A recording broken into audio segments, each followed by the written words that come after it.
Ayan, good evening guys. So ayan guys, magluluto naman ako ng aking own version ng pagluluto ng pork apretada. My own style pork apretada.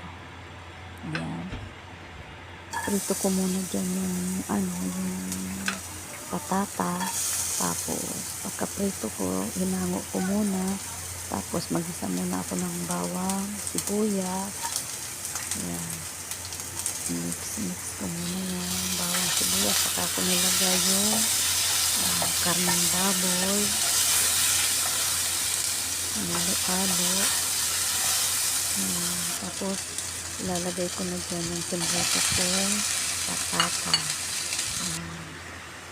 Halo ko na siya. Tapos titimplahan ko na siya ng right sauce para magsuot na yung lasa niya sa karne at saka sa patata. Yan.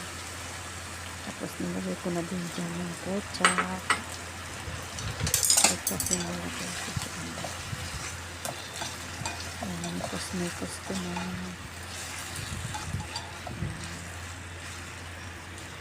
Pagkatapos na mikos, tatakpan ko muna siya para pakuluin hanggang sa lumambot. So ayan, nilagyan ko siya ng 2 itlog. Nilagang itlog yan.